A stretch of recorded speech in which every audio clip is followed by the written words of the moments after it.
Hola, en este video explicaremos en qué consiste el ciclo de Otto. Las máquinas térmicas son dispositivos que toman energía en forma de calor y lo expulsan como trabajo. El ciclo de Otto es una máquina térmica que utiliza gasolina para funcionar, es decir, los motores en los vehículos se rigen por el ciclo de Otto.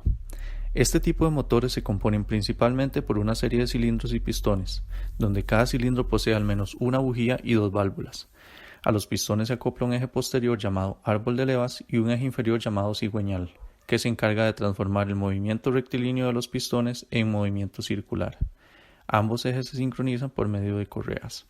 Ahora bien, el proceso de combustión en el motor se puede dividir en 6 etapas. En la primera, la válvula de admisión se abre para permitir el ingreso de una mezcla de aire con combustible al cilindro, mientras que el pistón se mueve hacia abajo.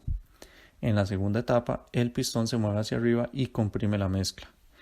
En la tercera etapa, la bujía proporciona una chispa causando una ligera explosión dentro del cilindro. En la cuarta etapa, la reacción que produce gas caliente empuja el pistón hacia abajo. En la quinta etapa, la válvula de escape se abre y permite la salida de los gases. En la sexta y última etapa, el pistón se mueve hacia arriba expulsando el resto del gas dentro del cilindro.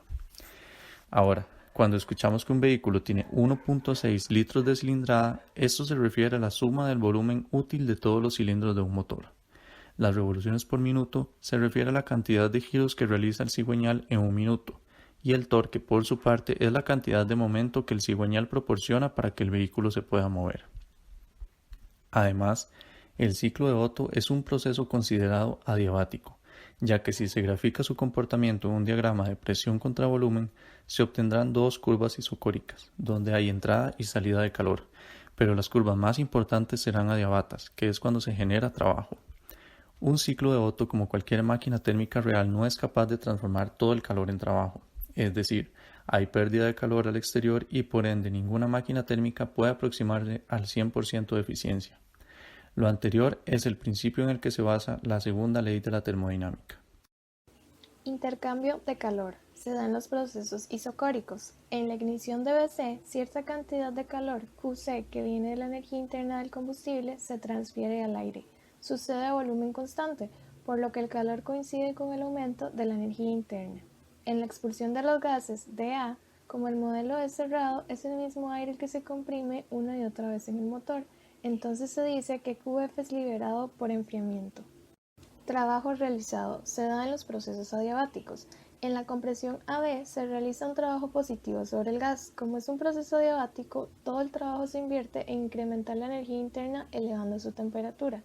En la expansión CD es el aire el que realiza el trabajo sobre el pistón. Este trabajo útil equivale a la variación de la energía interna.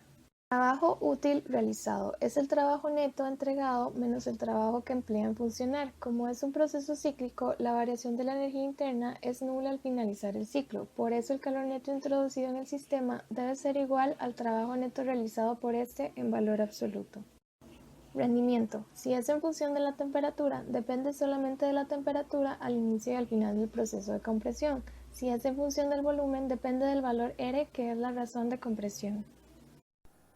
El ciclo de Otto es el principio físico que emplea los motores de combustibles fósiles, como el diésel o la gasolina.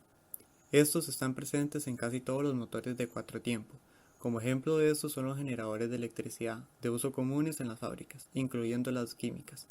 Estos se usan como una medida de respaldo de energía en caso de cortes por parte de los abastecimientos de corrientes principales. Dos equipos usados en algunos procesos químicos son los secadores de rodillo, utilizado para el secado de pastas y lodos. El líquido a secar es aplicado sobre uno o dos rodillos calentados interiormente por vapor, y el giro del rodillo es producto de la energía eléctrica. Además, el molino tamizador es instalado al final de la línea de secado para transformar estas en partículas de granulometría uniformes, que emplean un movimiento rotatorio a partir de la energía eléctrica que le ingresa. De esta forma se ve como gracias al ciclo de Otto y su transformación de la energía, muchos de los equipos industriales que manejan los ingenieros químicos pueden funcionar en casos de desabastecimiento energético.